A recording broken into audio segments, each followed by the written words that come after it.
आज का टॉपिक क्या है? साइंस ऑफ एंड डेज, आखिरी अयाम की निशानियां। आज दुनिया हैरान है, सरप्राइज्ड है, मुताज्जुब है कि क्या हो रहा है। हर आने वाली आफत को, हर आने वाली वबा को दुनिया का इख्तिताम समझा जाता है। लेकिन हम मसीही ना तो हैरान होते हैं और ना परेशान होते हैं, ना मुताज्जुब होते हैं और ना दिल छोड़ते हैं, क्योंकि हम जानते हैं कि हमारा फ्यूचर ब्राइट है, हमारा मुस्तकबिल ताबनाक है। आमीन। इसलिए कि हमें एंड डेज के बारे में, इसको एस्केटोलॉजी भी बोला जाता है, हमें एस्केटोलॉजी के बारे में भी कलाम ने पहले से बता रखा है, आखिरी अयाम के बारे में, लास्ट इवेंट्स के बारे में। सो आइए कलाम खुदा की तरफ बढ़ते हैं। मेरे साथ देखिए, मत्ती रसूल की मार्फत लिखी गई यीशु मसीह की इंजील, उसका 24वां बाब है और उसकी पहली 8 आयात को हम कलाम खुदा में से पढ़ेंगे, सुनेंगे, समझेंगे और सीखेंगे। The gospel of Matthew chapter 24 versus 1 to 8। खुदा के कलाम मुकद्दस में यूं रकम है, सुनिए गौर से। और यीशु हैकल से निकलकर जा रहा था कि उसके शागिर्द उसके पास आए ताकि उसे हैकल की इमारतें दिखाएं। उसने जवाब में उनसे कहा, क्या तुम इन सब चीज़ों को नहीं देखते? मैं तुमसे सच कहता हूँ कि यहाँ किसी पत्थर पर पत्थर बाकी ना रहेगा जो गिराया ना जाएगा। और जब वो जैतून के पहाड़ पर बैठा था, उसके शागिर्दों ने अलग उसके पास आकर कहा, हमको बता कि ये बातें कब होंगी और तेरे आने और दुनिया के आखिर होने का निशान क्या होगा? यीशु ने जवाब में उनसे कहा कि खबरदार कोई तुमको गुमराह ना कर दे, क्योंकि बतेरे मेरे नाम से आएंगे और कहेंगे मैं मसीह हूँ, और बहुत से लोगों को गुमराह करेंगे। और तुम लड़ाइयाँ और लड़ाइयों की अफवाह सुनोगे। खबरदार घबरा ना जाना, क्योंकि इन बातों का वाक़या होना ज़रूर है, लेकिन उस वक्त खात्मा ना होगा, क्योंकि कौम पर कौम और सल्तनत पर सल्तनत चढ़ाई करेगी और जगह जगह काल पड़ेंगे और भूचाल आएंगे। लेकिन ये सब बातें मुसीबतों का शुरू ही होंगी। कलाम खुदा के पढ़े और सुने जाने पर खुदा की बरकत हो। आमीन। ये सब बातें मुसीबतों का शुरू ही होंगी। यहाँ हम देखते हैं कि यीशु अपनी मसलूबियत से पहले यरूशलेम को गए, जहां यीशु का शाहाना इस्तकबाल किया गया और ईद फसा करीब थी और यहूदी यरूशलेम में इकट्ठे हो रहे थे ताकि उस ईद को मनाते, ईद फसा को, जिसमें बेखमीरी रोटी भी खाई जाती थी। और जब हम इंजील को पढ़ते हैं तो हमें मिलता है कि ईदों और त्योहारों पर ज़्यादातर यीशु मसीह हैकल के सहन में तालीम देते हुए दिखाई देते हैं, क्योंकि लोगों की बड़ी तादाद वहाँ पर मौजूद होती थी। यहाँ तक कि जब हम मत्ती के 23वें बाब को पढ़ते हैं तो 23वें बाब में भी हम यीशु को हैकल में फ़कीहों और फरीसियों को सरजनिश करता हुआ देखते हैं। और 24वें बाब में भी यीशु हैकल में मौजूद नज़र आते हैं। यीशु सारा दिन हैकल में गुजारते, हैकल के सहन में लोगों के साथ बातचीत करते, लोगों के साथ कलाम करते, लोगों को तालीम देते। लेकिन जो ही सूरज डूबने लगता, यीशु आराम करने की गर्ज से रात गुजारने के लिए जैतून के पहाड़ पर चले जाते। अब ये 24वां बाब और उसकी पहली आयत में लिखा है, और यीशु हैकल से निकलकर जा रहा था कि उसके शागिर्द उसके पास आए ताकि उसे हैकल की इमारतें दिखाएं। इस 24वीं आयत के मुताबिक, पहली आयत के मुताबिक, यीशु जब तालीम दे चुका और कोहे जैतून की तरफ बढ़ रहा था, तो जाते जाते शागिर्दों की नजर पड़ी उस स्प्लेंडेड बिल्डिंग पर, हैकल की वो खूबसूरत इमारतें जो बड़ी खूबसूरत दिख रही थी, यरूशलेम के सफेद पत्थरों से बनी हुई ये हैकल की इमारतें बहुत खूबसूरत थी। और यीशु को भी कहने लगे हैं, देख ये इमारतें, ये हैकल कितनी खूबसूरत है। और यीशु ने कहा, हाँ मैं देखता हूं, लेकिन ये गिर जाएगी। नबूवत की है यीशु ने वहां पर। दूसरी आयत में यीशु कहते हैं, क्या तुम इन सब चीजों को नहीं देखते? मैं तुमसे सच कहता हूं, यहां किसी पत्थर पर पत्थर बाकी ना रहेगा जो गिराया ना जाए।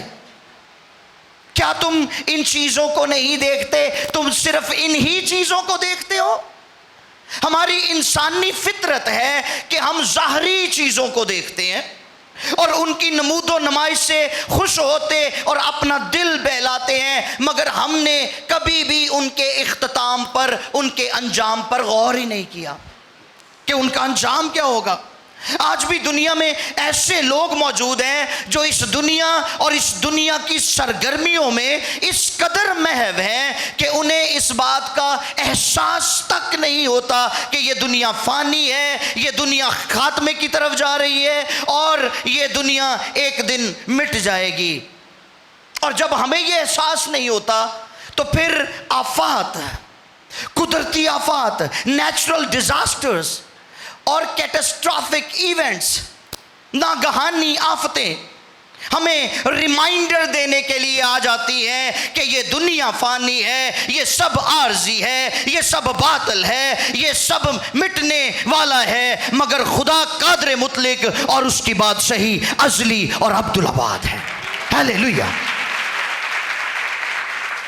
यीशु की तवज्जो मबजूल कर रहे हैं हैकल की खूबसूरत इमारतों की तरफ और कहते, देख उस्ताद ये कितनी खूबसूरत है।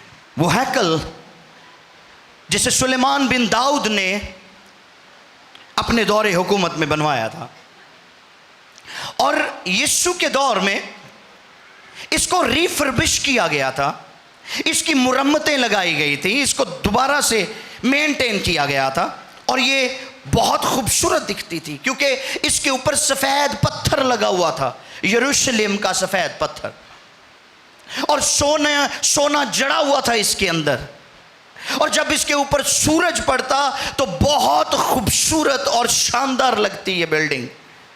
लेकिन यीशु इन चीज़ों को रूहानी तनाजुर में देख रहा था और अपने शागिर्दों की भी अपने शागिर्दों को रूहानी बसीरत देना चाहता था कि उसके शागिर्द इसकी रूहानी डेफिनेशन को भी समझें, इसकी रूहानी तशरीह को भी समझें, इसकी रूहानी तफसीर को भी समझें। क्योंकि हैकल के अंदर कुर्बानियां चढ़ाई जाती थी ताकि गुनाहों का कफारा अदा किया जाए, और वो कुर्बानियां और वो कफारा और वो मुआफ़ी आर्जी होती थी। बिल्डिंग तो खूबसूरत थी, स्प्लेंडेड थी, लेकिन वहां पर मुआफ़ी आर्जी तौर पर होती थी। और यीशु जो ठीक एक हफ्ते के बाद मसलूब होने जा रहा था, असली कुर्बानी के तौर पर सारे जहान का कफारा देने जा रहा था, वो चाहता था कि उसके शागिर्द ये जान लें कि यीशु खुदा का अज़ली बर्रा है। उसकी कुर्बानी और उसके कफारे के बाद ज़रूर है कि जो रस्मी कुर्बानियाँ हैं उनका सिलसिला मौकूफ़ किया जाए, और वो खुदा जो पर्दे के पीछे रहता था अब इंसानों के दिलों में रहना शुरू कर दे ताकि हैकल की फिर ज़रूरत ना रहे। हालेलुया। हैकल की फिर ज़रूरत ना रहे। सो यीशु ने ये प्रोफेसी की है वहाँ पे खड़े होके। शागिर्द तो खुश हो रहे थे, दैट्स अ स्प्लेंडेड बिल्डिंग।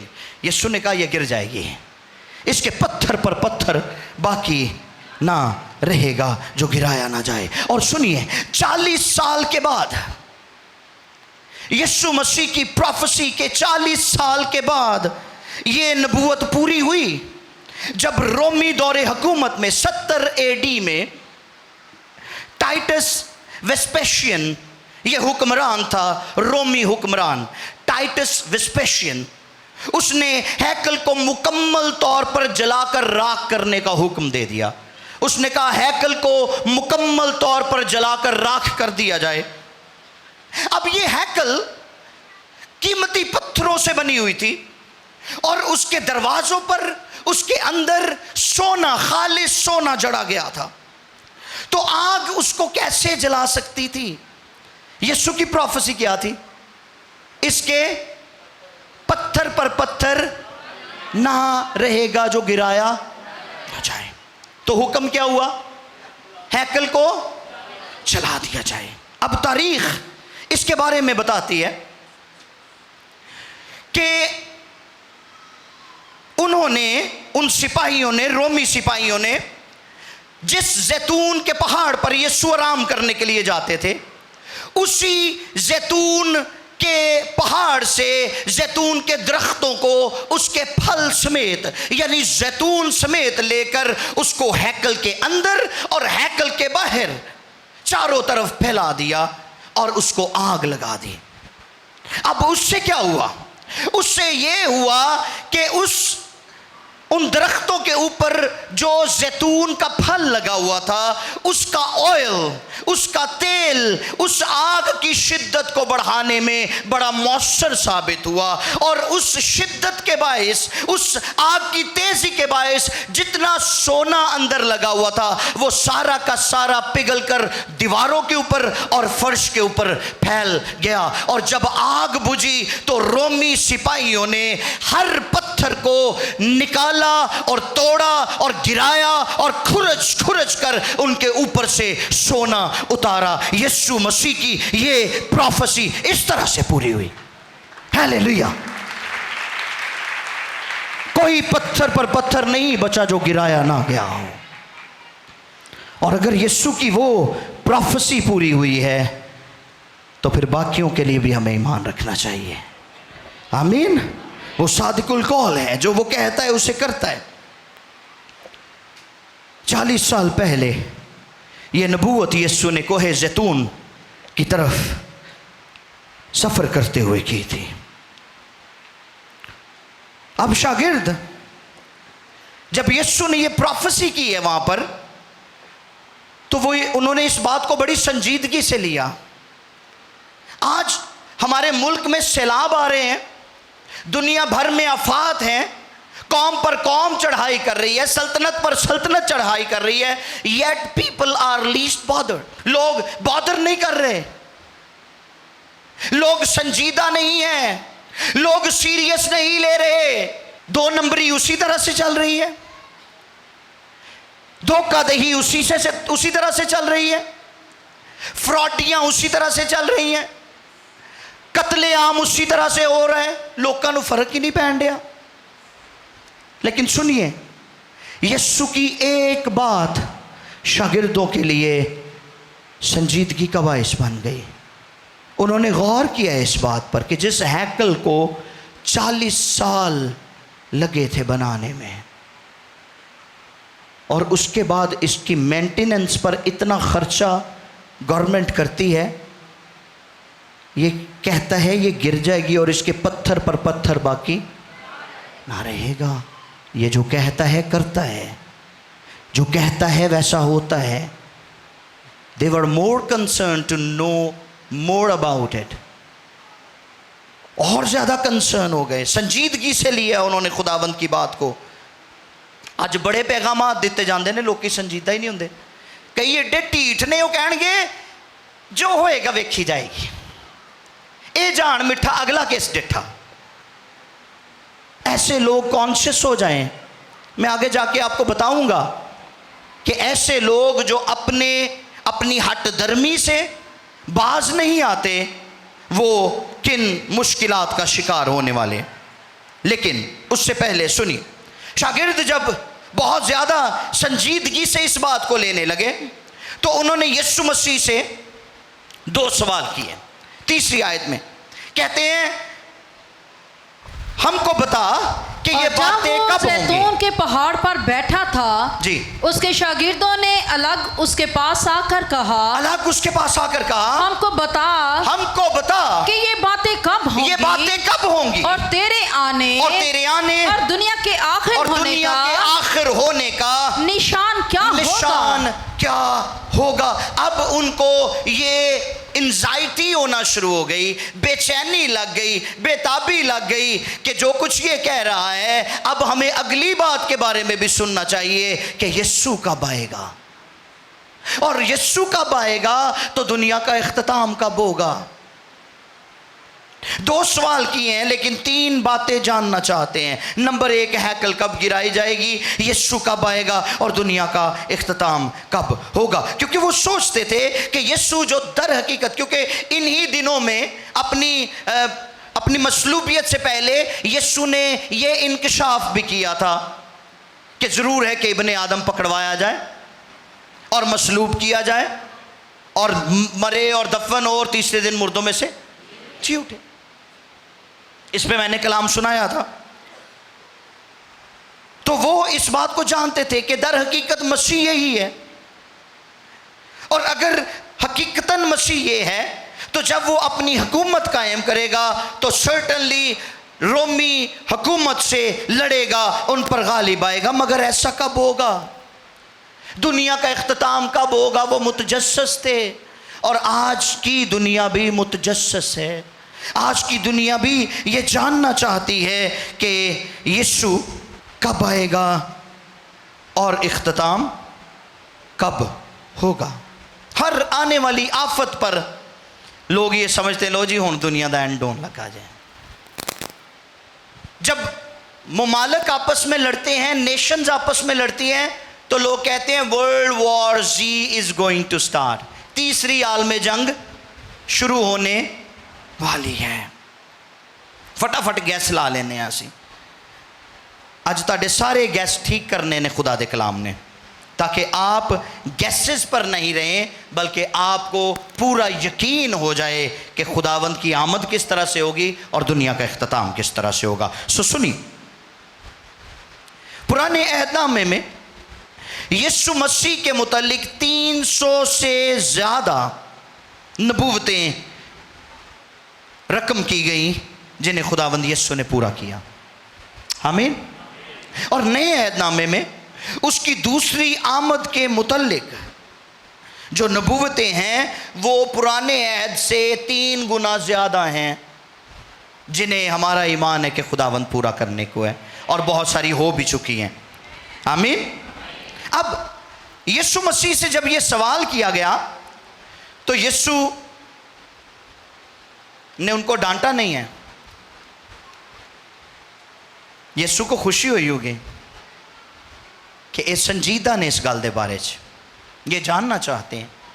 तो यीशु ने कहा ओके वेल, मैं तुम्हें बताता हूँ क्या होगा। और यीशु ने अपने शागिर्दों को 15 निशानियाँ दी। कितनी निशानियाँ?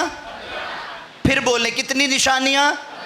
15 निशानियाँ दी, और उनको 3 फेजेस में खुदावंद ने डिवाइड कर दिया, 3 मराहल में डिवाइड किया। 15 निशानियों को 3 मराहल में खुदावंद ने डिवाइड कर दिया, 3 फेजेस में। और ये 3 हिस्से एक हामला औरत की लेबर पेन्स की तरह हैं। सुनिए, ये बड़ी ख़ास बात है और ये कलाम की बात है। मैं आपको रेफरेंस देता हूं इसका। ये 3 मराहल जिनमें 15 निशानियां, जिनमें 15 मुसीबतें मौजूद हैं, ये हामला औरत की लेबर पेन की तरह है, जो पहले माइल्ड होती है, फिर शदीद होती है और उसके बाद इतनी शिद्दत इख्तियार कर जाती है कि वो उस वक्त तक नाकाबिले बर्दाश्त होती है जब तक बेबी पैदा नहीं हो जाता। ज़रा पढ़िए, थस्सलुनीकियों का पहला खत है, उसका 5वां बाब है और उसकी पहली 3 आयत। खुदावंद ने कहा ठीक है, अगर तुम जानना चाहते हो इसके बारे में तो फिर सुनो, इट्स नॉट ईजी। मगर ए भाइयों, सुने ए भाइयों, इसकी कुछ हाजत नहीं, इसमें कुछ हाजत नहीं कि वक्तों और मौकों की बाबत वक्तों और मौकों की बाबत तुमको कुछ लिखा जाए, तुमको कुछ लिखा जाए, इस वास्ते के इस वास्ते के तुम अब खूब जानते हो तुम अब खूब जानते हो कि खुदावंद का दिन खुदावंद का दिन इस तरह आने वाला है, इस तरह आने वाला है जिस तरह रात को चोर आता है, चोर आता है, जिस वक्त लोग कहते होंगे जिस वक्त लोग कहते होंगे कि सलामती सलामती और अमन है, और अमन है, उस वक्त उन पर इस तरह नागहां हलाकत आएगी, नागहां हलाकत आएगी, जिस तरह हामला को दर्द लगते हैं, उन पर इस तरह नागहां आफत आएगी जिस तरह हामला को दर्द लगते हैं, और वो हरगिज ना बचेंगे, और वो हरगिज ना बचेंगे। 3 phases, 3 मराहल। ये आसान नहीं है। पहला माइल्ड है, छोटे छोटे जलजले झटके महसूस होंगे, छोटी छोटी आफात आएंगी। फिर दूसरे मरहले में वो शिद्दत इख्तियार कर जाएंगे और तीसरे मरहले में वो इतने शदीद हो जाएंगे कि कलाम में लिखा है जो आखिर तक बर्दाश्त करेगा वो निजात पाएगा।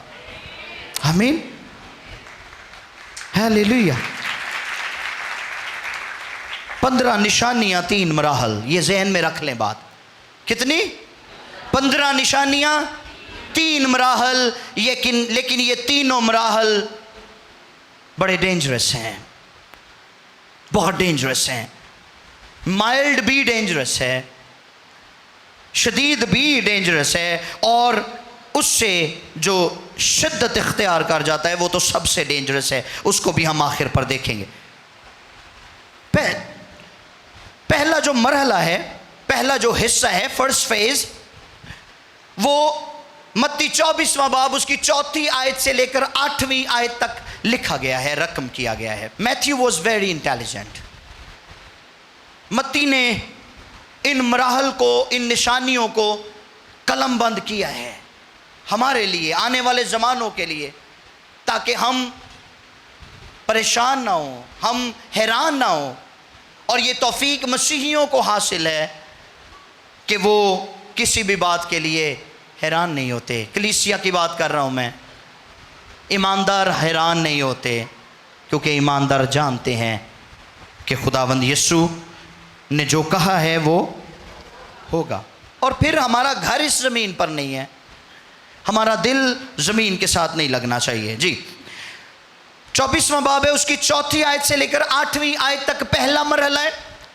और उस पहले मरहले में खुदावंद ने कहा ये बातें मुसीबतों का शुरू ही, बोलिए ज़रा, ये बातें मुसीबतों का, all these are the beginning of sorrows, beginning of sorrows, मुसीबतों का शुरू ही होंगी। और सुनिए, सॉरोज के लिए जो यूनानी जुबान का लफ्ज़ है वो है ओडीन, और ओडीन का मतलब है बच्चे को जन्म देने वाली दर्दें। ये मुसीबतों का शुरू ही होंगी, और उन मुसीबतों के लिए जो यूनानी जुबान का लफ्ज़ इस्तेमाल हुआ है वो है ओडीन, जिसका मतलब है बच्चे को जन्म देने वाली दर्दें, the pain of child birth. मतलब मुसीबतें शुरू होंगी और फिर बढ़ेंगी और फिर इतनी शिद्दत इख्तियार कर जाएंगी कि लोग पहाड़ों से कहेंगे हम पर गिर जाओ, और ज़मीन से कहेंगे कि तुम फट जाओ और हम तुम में समा जाएं। लोग मौत मांगेंगे। इतनी शदीद मुसीबतें जारी होंगी तीसरे फेज में, लेकिन हम पहले फर्स्ट फेज को देखेंगे। पहले मरहले में 5 निशानियां हैं। अगर आप लिख रहे हैं तो फटाफट लिखते जाएं। पहले मरहले में 5 निशानियां हैं। कौन कौन सी? जी बाजी जरा फटाफट पढ़ते जाइएगा इनको। 24 चौथी आयत से लेकर 8वीं आयत तक। यीशु ने जवाब में उनसे कहा जी कि खबरदार कोई तुमको गुमराह ना कर दे, कोई तुमको गुमराह ना कर दे, क्योंकि बहुतेरे मेरे नाम से आएंगे, क्योंकि बहुतेरे मेरे नाम से आएंगे और कहेंगे मैं मसीह हूँ, मैं मसीह हूँ, और बहुत से लोगों को गुमराह करेंगे। यहाँ पे रुकिए जरा। यीशु मसीह ने कहा बहुत से आएंगे और मेरे नाम से कहेंगे मैं मसीह हूँ, और बहुतों को गुमराह करेंगे। यीशु की ये प्रोफेसी पूरी हुई। सुनिए, 18वीं सदी में 2 अशखास ने मसीह होने का दावा किया, और उसके बाद 19वीं सदी में 7 अशखास ने मसीह होने का दावा किया, और फिर 20वीं और 21वीं सदी में तकरीबन 36 लोगों ने यीशु मसीह होने का दावा किया, लेकिन वो सब के सब मर गए और जमीन बोस हो गए। कोई यीशु जैसा नहीं है। हालेलुया। हमारा मसीह सबसे उत्तम है। आगे बढ़िए, फिर क्या होगा? और तुम लड़ाइयाँ और लड़ाइयों की अफवाह सुनोगे। सुनिए, लड़ाइयाँ और लड़ाइयों की अफवाह सुनोगे। खबरदार घबरा ना जाना, क्योंकि इन बातों का वाक़या होना जरूर है, लेकिन उस वक्त खात्मा ना होगा। लोग की लड़ते रहेंगे, लड़ते पे ने, अज भी जमीन तो लड़ते ने, जायदाद तो लड़ते ने, फिर वालदैन बच्चों को कत्ल कर रहे हैं। हम हर रोज खबरें सुनते हैं। कभी माँ बच्चों को काट देती है, कभी बाप बच्चों को काट देता है। लोग एक दूसरे को बर्दाश्त नहीं कर रहे, और यही नहीं बल्कि कौम पर कौम चढ़ाई कर रही है। इसराइल और गजा, इसराइल और ईरान, रूस और यूक्रेन, पाकिस्तान और इंडिया, और अफ्रीका के बेशुमार मुल्क। मैं भी आपको रिपोर्ट देता हूं, 2025 की ग्लोबल पीस इंडेक्स रिपोर्ट के मुताबिक दुनिया में इस वक्त 78 मुमालिक जंगो जदल की जद में हैं। कितने? 78 मुमालिक जंगो जदल की जद में हैं। यीशु की प्रोफेसी पूरी हो रही है कि नहीं हो रही? हो रही है। मैं आपको ये इसलिए रिपोर्ट्स दे रहा हूं साथ साथ, ताकि आपको पता चले कि जिस खुदावंद के आप पैरोकार हैं, जिस यीशु की आप प्रस्तिश करते हैं, जिस खुदावंद की के आप मुंतजिर हैं, वो कौल फेल में पक्का है, वो सादिकुल कौल है, और वो अपने चर्च को कभी अकेला नहीं छोड़ता, बल्कि बहुत जल्द कलीसिया को लेने के लिए आ रहा है। हालेलुया। फिर लिखा है काल पड़ेंगे।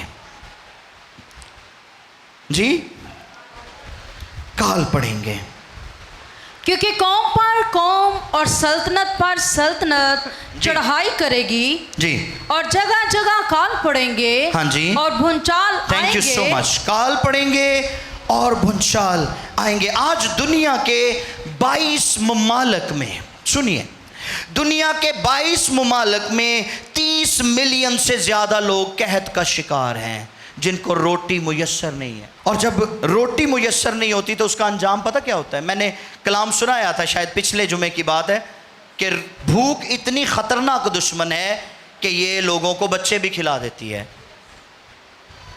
और ऐसा उस वक्त भी हुआ जब अखयब मुल्क का बादशाह था बनी इसराइल का, तो उस वक्त भी कहत साली में औरतों ने अपने बच्चे पका कर खाए। और दूसरी जंग अजीम में भी लोगों ने अपने बच्चे पका कर खाए। ये काल की घिनौनी शक्ल है। आज हमारा मुल्क भी इस फेज में से गुजर रहा है। सुनिए, पाकिस्तान की 2022 की रिपोर्ट, 2022 की रिपोर्ट के मुताबिक 8.6 मिलियन लोग सैलाब के बाइस कहत का शिकार हुए थे। कितने? 8.6 million people survived. and suffered because of famine, काल के बायस। और अब की बार ज़रा आप नज़र दौड़ाएं, हर रोज़ हम खबरें सुनते हैं, अब की बार तो गाँवों के गाँव और शहरों के शहर सफ़ाई हस्ती से मिट चुके हैं। ऐसे ही है, ऐसा हो रहा है। और फिर ये सैलाब फ़कत कहत नहीं लेकर आता, काल नहीं लेकर आता, बल्कि अपने साथ वबाएं भी लेकर आता है। और ऐसी ऐसी डिजीज़ेस, ऐसी ऐसी वबाएं इंट्रोड्यूस हो रही हैं कि आपने कभी सोचा भी नहीं होगा उनके बारे में। और जो बुज़ुर्ग हैं वो तो हैरान होते हैं उनके नाम सुन सुन के कि जी साढ़े दौर च तो इंज दियां बीमारियां नहीं सी हुंदियां, अब ये कहाँ से आ गई हैं। तो ये सारी की सारी बीमारियां इन आफात के बाइस जन्म लेती हैं। और फिर लिखा है भूचाल आएंगे। खुदावंद ने कहा था इस साल में, अगर किसी को याद हो तो मार्च के महीने में म्यांमार, थाईलैंड, कंबोडिया में 7.7 मैग्नीट्यूड का भूचाल आया था। 7.7 की शिद्दत रिकॉर्ड की गई थी। और इंडिया और रूस में 8.8 की शिद्दत रिकॉर्ड की गई थी। यीशु सही कहता सी कि गलत कहता सी? हालेलुया, ताली बजाए खुदावंद यीशु के लिए। ये पहला फेज है। और पहले फेज में 5 निशानियां जो खुदावंद ने बताई वो आपके इन अदवार में पूरी हो रही हैं। आइए सेकंड फेज की तरफ बढ़ते हैं। दूसरा मरहला, दूसरे मरहले में पाई जाने वाली निशानियां 9वीं आयत से लेकर 14वीं आयत तक। अब ये अगला मरहला है, सेकंड फेज है। क्या कहते हैं खुदावंद? उस वक्त लोग तुमको ऐस देने के लिए, हाँ जी, पकड़वाएंगे और तुमको कत्ल करेंगे और मेरे नाम की खातिर सब कौमें तुमसे अदावत रखेंगी। और उस वक्त बथेरे ठोकर खाएंगे और एक दूसरे को पकड़वाएंगे। ठोकर, 1 मिनट के लिए रुकिए बाजी, यहाँ पे ठोकर खाएंगे, बहुत तेरे ठोकर खाएंगे। और मैं देख रहा था कि ठोकर के लिए जो यूनानी लफ्ज़ इस्तेमाल हुआ है वो है स्कैंडलीज़ो। स्कैंडलीज़ो का मतलब है ईमान से फिर जाना।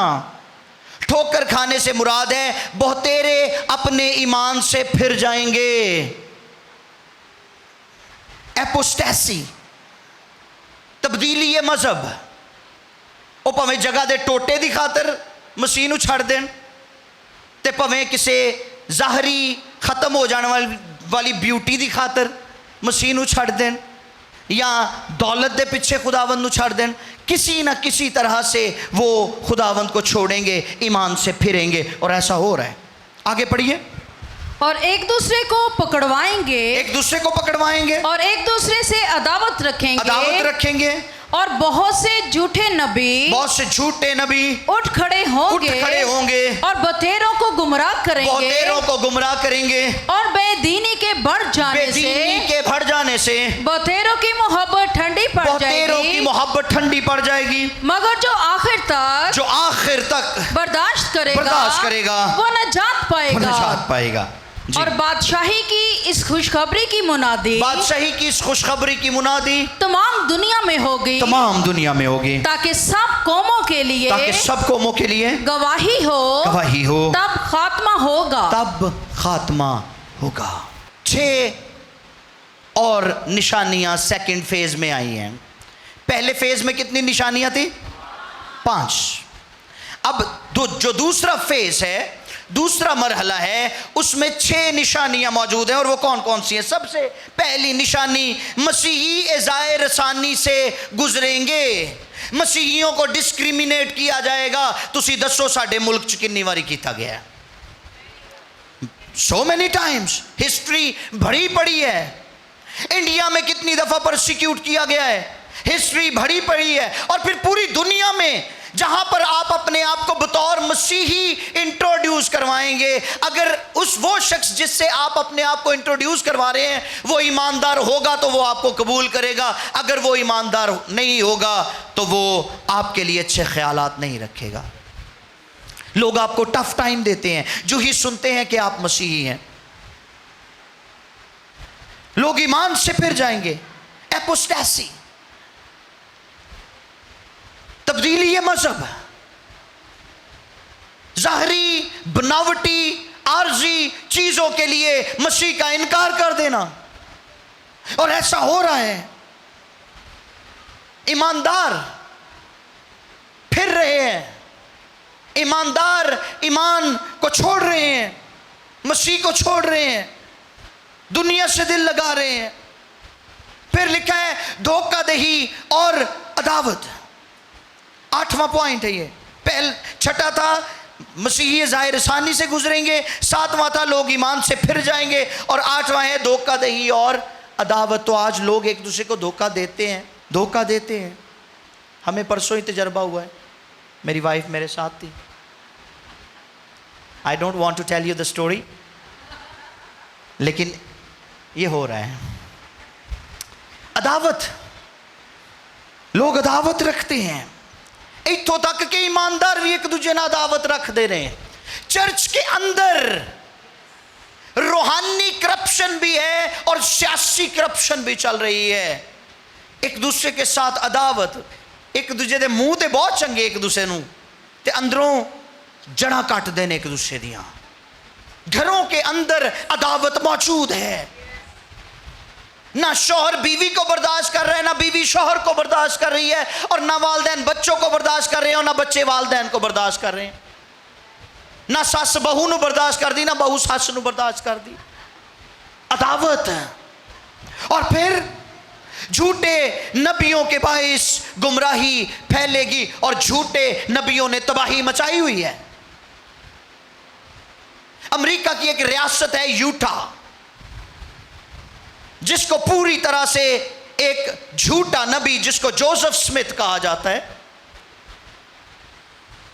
उसके करिंदों ने पूरी तरह से उसको जकड़ रखा है।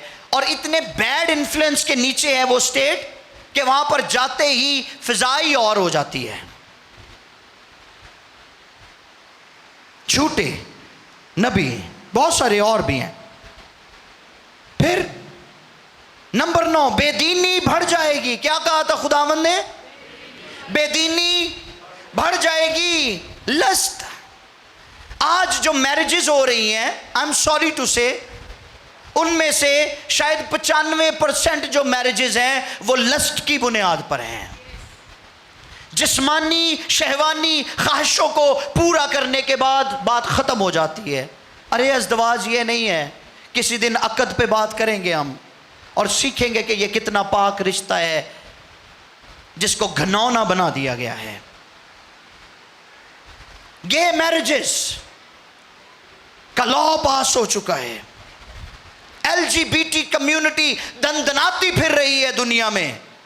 आज़ादी है। अमेरिका के अंदर तो ज़्यादा आज़ादी दी गई है कि जिसको जो जैसा फील करे वो वैसा है। अगर लड़की फील करती है मैं लड़का हूं तो वो लड़का है, और अगर लड़का फील करता है मैं लड़की हूं तो वो लड़की है। और यहां तक कि उनके जेंडर ट्रांसफॉर्मेशन की उनको अद्वियात भी दी जाती हैं ताकि उनका जेंडर चेंज हो जाए। बेदीनी बढ़ रही है। लेकिन चर्च के लिए गुड न्यूज़ ये है, कलाम में लिखा है कि बेदीनी का भेद तो अब भी तासीर करता जाता है, मगर एक रोकने वाला है जो खुदा का पाक रूह है, और जब तक वो मौजूद है रोके रहेगा। हालेलुया। मोहब्बत ठंडी पड़ जाएगी। अगापे, आज लोग अगापे से खाली हैं, गैर मशरूत मोहब्बत से खाली हैं लोग। गैर मशरूत मोहब्बत का फुकदान है। लोग की कहते असी आवांगे की खवाओगे, तुसी आओगे की ले आओगे। हाँ जी, कितने सियाने ने। असी आवांगे की खवाओगे, तुसी आओगे तो की ले आओगे। इन बातों पर आज की मोहब्बत बेस कर रही है। हम आपके लिए ये करते हैं, आप हमारे लिए क्या करेंगे। वाह, मोहब्बत ठंडी पड़ चुकी है। लेकिन इन निशानियों में एक ज़बरदस्त निशानी भी खुदावंद यीशु ने दी, और वो क्या थी? बादशाही की खुशखबरी की मुनादी पूरी दुनिया में फैल जाएगी। और आज कलाम पूरी दुनिया में, दुनिया के चप्पे चप्पे पर, दुनिया के कोने कोने पर बिला तातुल फैल रहा है। रिलेंटलेसली कलाम पहुंच रहा है जिंदगियों तक, और उसके लिए सारे मीडियम्स इस्तेमाल हो रहे हैं। वो फेसबुक हो, वो यूट्यूब हो, वो इंस्टाग्राम हो या टिकटॉक हो, इस मीडिया पर भी खुदावंद ने अपना कब्जा जमा लिया है। हालेलुया। और इसके जरिए आज दुनिया भर में मुनादी हो रही है। सो ये 12 निशानियां हो चुकी हैं। सेकंड फेज में 6 निशानियां। तैयार है तीसरे फेज के लिए?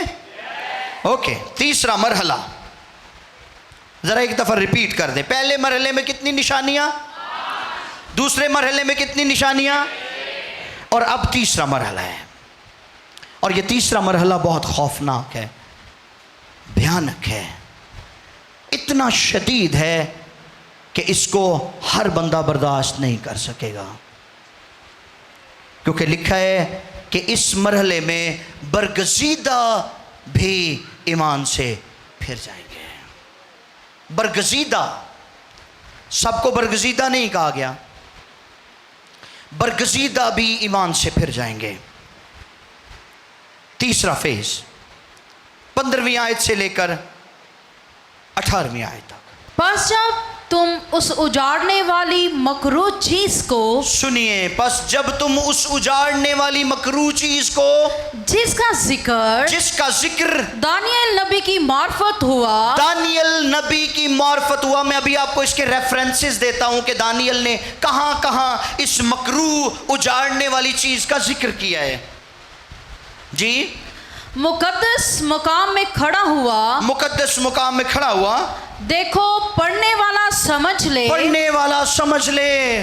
तो जो यहूदिया में हो, हाँ जी, जो यहूदिया में हो, जो यहूदिया में हो वो पहाड़ों पर भाग जाए, पहाड़ों पर भाग जाए। जो कोठे पर हो, जो कोठे पर हो, वो अपने घर का असबाब लेने को, अपने घर का असबाब लेने को नीचे ना उतरे। और जो खेत में हो, जो खेत में हो, वो अपना कपड़ा लेने को, अपना कपड़ा लेने को पीछे ना लौटे। मगर अफसोस उन पर जो उन दिनों में हामला हो और जो दूध पिलाती हो। बस दुआ करो कि तुमको झाड़ों में या सब्बत के दिन भागना ना पड़े। ऐस गल ही दुआ। पता है, यीशु मसीह जब अपनी सलीब उठाकर कोहे कलवरी की तरफ जा रहे थे तो औरतें यीशु के लिए रो रही थी। तो यीशु ने उनको कहा, मेरे लिए ना रो, अपने बच्चों के लिए। मैं दुआ कर रहा था इस बात के लिए कि खुदावंद इस भेद को मुझ पर खोल। मैं जानना चाहता हूँ कि तूने उन औरतों को ये कहकर तसल्ली क्यों दी कि तुम अपने लिए और अपने बच्चों के लिए रो, मेरे लिए ना रो। क्योंकि खुदावंद ने ये भेद मुझ पर खोला कि खुदावंद यीशु ने उस वक़्त ये बात उनको इसलिए कही थी ताकि वो अपने बच्चों की ऐसी तरबियत करें कि उनके बच्चे ईमान से फिर ना जाएं, उनके बच्चे उस जाहिर होने वाली मकरूह चीज से बच जाएं। इसलिए खुदावंद ने कहा, मेरे लिए इन्ना ली रोवो, इन्ना ने दौड़ना ईमान तो, इनके लिए रो, क्योंकि ये बड़ी मुसीबत में से गुजरेंगे। मैं नहीं चाहता ये मुसीबत में से गुजरे। इसलिए खुदावंद ने कहा, दुआ करो, दुआ करया करो अपने वास्ते, दुआ करया करो अपने भैन भरावां वास्ते कि खुदा उनकी जिंदगी में तब्दीली लाए, वो तौबा करें। कौमों के लिए दुआ किया करें कि कौम में तौबा करें। शुक्र है इस बात के लिए, आप दुआ करते हैं कि जल्जले रुके, फ्लड्स रुके, लेकिन ये निशानियां ये होगा, तुसी इन्हां नूं रोक नहीं सकते, क्योंकि जो खुदावंद ने कहा है वो होगा। लेकिन आपको दुआ ये करनी है कि जब तक आप रूए जमीन पर मौजूद हैं, आप मैक्सिमम लोगों को, मैक्सिमम जानों को, मैक्सिमम रूहों को खुदा की बादशाही का हिस्सा बनाने में मददगार साबित हो सके, शफाअत कर सके। मुखालफ मसीह का जिक्र हुआ है। ये मकरू उजाड़ देने वाली चीज मुखालफ मसीह है। तसलनीकियों का दूसरा खत है, उसके दूसरे बाब की 3 और 4 आयत को बाजी यासर पढ़ देंगे मेरे लिए। किसी तरह से किसी के फरेब में ना आना, किसी तरह से किसी के फरेब में ना आना, क्योंकि वो दिन नहीं आएगा, वो दिन नहीं आएगा जब तक के पहले बरगश्तगी ना हो, पहले बरगश्तगी ना हो, और वो गुनाह का शख्स यानी हलाकत का फर्जंद जाहिर ना हो, जो मुखालफत करता है और हर एक से जो खुदा या महबूद माबूद कहलाता है, अपने आप को बड़ा ठहराता है, यहाँ तक के वो खुदा के मकदस में बैठकर अपने आप को खुदा जाहिर करता है। आज वो लोग जो तौबा नहीं करते, आज वो लोग जो यीशु मसीह को अपनी जिंदगी नहीं देते, आज वो लोग जो बेवकूफ़ी की बातें करते हैं, जड़े कहते जी ऐ जान मिठा अगला किस डिट्टा, वो सुन ले ये हलाकत का फर्जंद खुदा की मकदस में बैठकर अपने आप को खुदा कहेगा और आप उसको खुदा मानेंगे। ये मकरू करने वाली, उजाड़ देने वाली चीज। सिर्फ रेफरेंसेस लिख रहे, मेरे पास टाइम नहीं है मैं इनको पढ़ूं। दानियल की किताब है, इसका जिक्र हुआ है वहां पर, दानियल ने किया, खुदा के खादिम ने। दानियल की किताब भी मुकाशफा की किताब है, एक पुराने अहद का मुकाशफा, एक नए अहद का मुकाशफा। दानियल की किताब 9वां बाब है और उसकी 27वीं आयत लिख ले फटाफट। उसके बाद दानियल 11वां बाब और उसकी 31वीं आयत, और उसके बाद दानियल 12वां बाब और उसकी 11वीं आयत। इन 3 हवाला जात में इस उजाड़ देने वाली चीज़ यानी हलाकत के फर्जंद का जिक्र मौजूद है। ये फिर से हैकल बनाएगा, वो हैकल जो ढा दी गई, ये हलाकत का फर्जंद मुखालफे मसीह एंटी क्राइस्ट उसको फिर से बिल्डअप करेगा और 666 की मोहर ना सिर्फ इंट्रोड्यूस करवाएगा बल्कि इसको अप्लाई भी करवाएगा। ते बड़े बड़े बरगजीदा रोटी खान दी खातर मोर लवानगे। रोटी का तो बड़ा मसला है सारी दुनिया च, वो इसमें से गो थ्रू होंगे, वो इसमें से गुजरेंगे। और एक और बात, जब कोई कौम किसी दूसरी कौम को डोमिनेट करती है, जब कोई सल्तनत, जब कोई मुल्क किसी दूसरी कौम पर चढ़ाई करता है, तो इससे पहले कि वो उस मुल्क को डोमिनेट करे, उस मुल्क पर कब्जा जमाए, वो पहले अपना कल्चर वहां पर भेजते हैं। क्या सुनियो है, बड़ी खास गल जे, वो अपनी सकाफत भेजते हैं और अपनी लैंग्वेज भेजते हैं। हम पर किसका इन्फ्लुएंस था? ब्रिटिश का। बरतानिया ने हुकूमत की है बरे सगीर पाको हिंद के ऊपर, और आज के दिन तक उनका इन्फ्लुएंस हम पर है।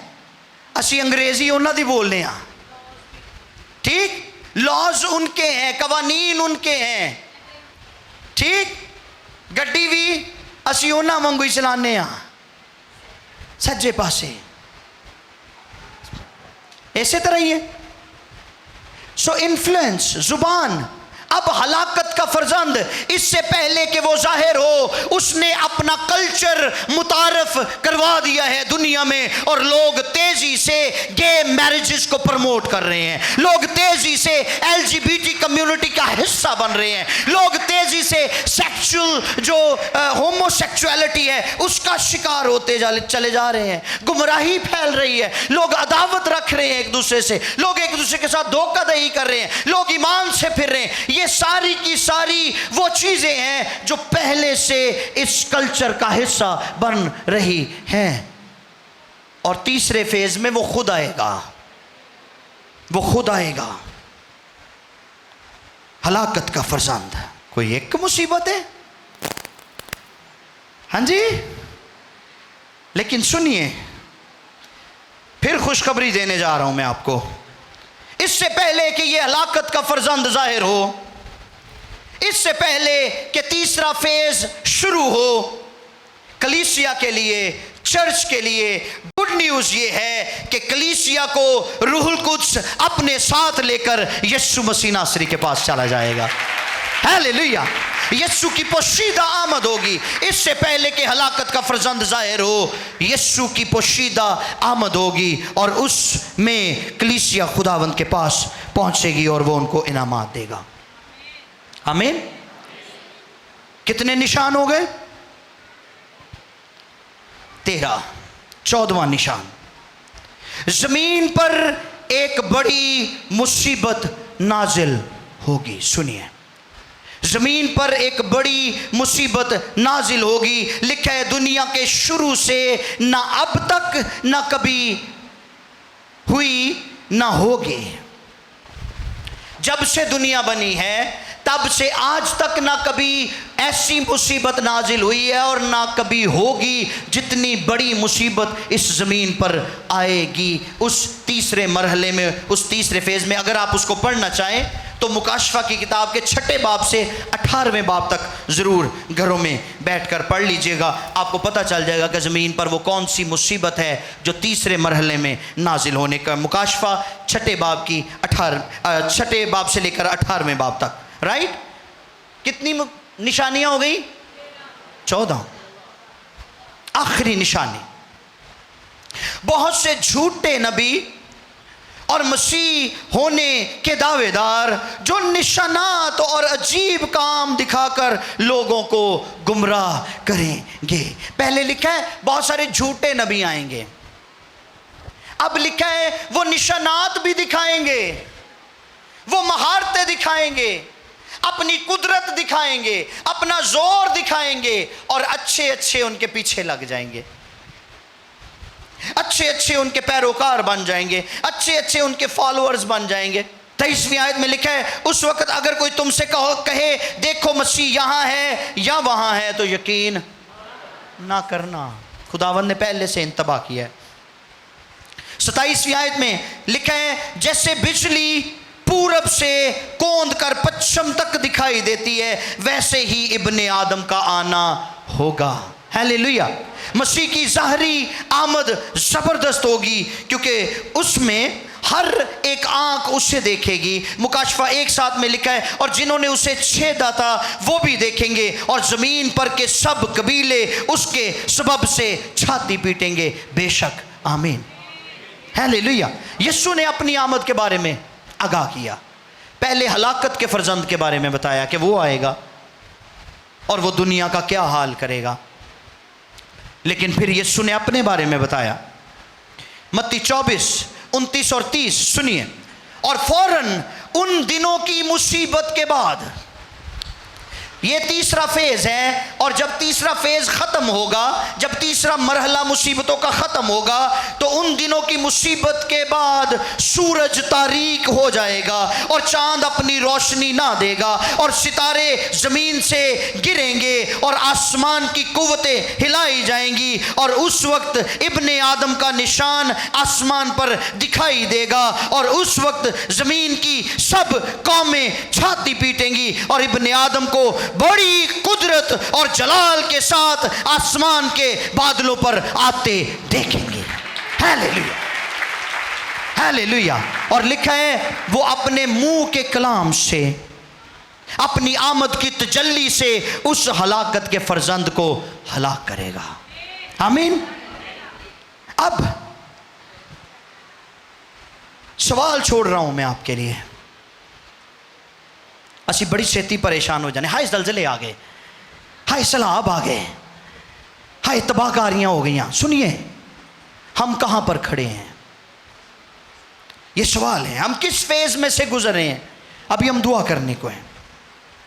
किस फेज में से गुजर रहे हैं? हम को बताएगा मुझे? हम पहले और दूसरे फेज में से गुजर रहे हैं। किस में से? पहले और दूसरे फेज में से गुजर रहे हैं, क्योंकि मसीही दुख भी उठा रहे हैं, मसीही पकड़वाए भी जा रहे हैं, मसीही गुमराह भी हो रहे हैं। आ रही है मेरी बात की समझ? झूठे नबी भी उठ रहे हैं, झूठे दावेदार भी उठ रहे हैं। लेकिन सुनिए, सिर्फ एक चीज पहले, दूसरे और तीसरे फेज के दरमियान हायल हुई है। यानी पहले और दूसरे फेज को एक चीज तीसरे फेज से जुदा कर रही है। पहले और दूसरे मरहले को एक चीज तीसरे मरहले से जुदा कर रही है, और वो है कलीसिया का आसमान पर उठाया जाना, मसीह की पोशीदा आमद। ये एक चीज जुदा कर रही है। और आज आपके लिए, मेरे लिए, मेरे घराने के लिए, आपके घरानों के लिए, हम सब के लिए ये मौका है कि हम इस दूसरे फेज के अंदर तैयार हो जाएं। आखिरी आयत इसी चैप्टर की, यीशु मसीह ने चुनौती दी कलीसिया को। यीशु ने कहा, 44वीं आयत है, इसलिए तुम भी तैयार रहो। यीशु ने यह नहीं कहा तैयार हो जाओ, सुने, तैयार हो जाओ, बल्कि यीशु ने कहा लिव रेडी, तुम भी तैयार रहो, क्योंकि जिस घड़ी तुमको गुमान भी ना होगा, इब्ने आदम आ जाएगा। आमीन। सो आज आपके लिए ये गुड न्यूज़ है कि the chance is still there, मौका मौजूद है। The door is still open, दरवाज़ा खुला हुआ है, और हम इसका फ़ायदा उठा लें, हम इसका फ़ायदा उठा लें। वो लोग जो आज भी मुतसलसल ईमान के साथ भागते फिर रहे हैं, हालात नूं वेख के हैरान हो जाते ने, परेशान हो जाते ने, लेकिन अपनी हटदर्मी से बाज नहीं आते, झूठ फरेब से, कत्लो गारत से बाज नहीं आते। आज उनके लिए मौका है कि वो तौबा करें। आज ये कुदरती आफात, ये जल्जले, ये सैलाब, ये तूफान, ये क्लाउड बर्स्टिंग हमें एक ही पैगाम दे रहे हैं कि यीशु आने वाला है। हालेलुया। लोग दुख उठा रहे हैं, आफात में घिरे हुए हैं, जल्जलों में मर रहे हैं, सैलाबों में बह रहे हैं, ज़मीनी और फ़िज़ाई जो तबाही है उसका शिकार हो रहे हैं। उन तबाहकारियों में वो अपनी जानें गंवा रहे हैं, मगर सुनिए, वो तौबा नहीं करते, वो मुआफ़ी नहीं मांगते। अमाल की किताब 3 बाब की 19वीं आयत में लिखा है, बस तौबा करो और रजू लाओ ताकि तुम्हारे गुनाह मिटाए जाएं, और इस तरह खुदावंद के हुजूर से ताज़गी के दिन आए। This is the chance. आइए अपने कदमों पर खड़े हो जाए। Today we have the chance. आज हमारे पास मौका मौजूद है।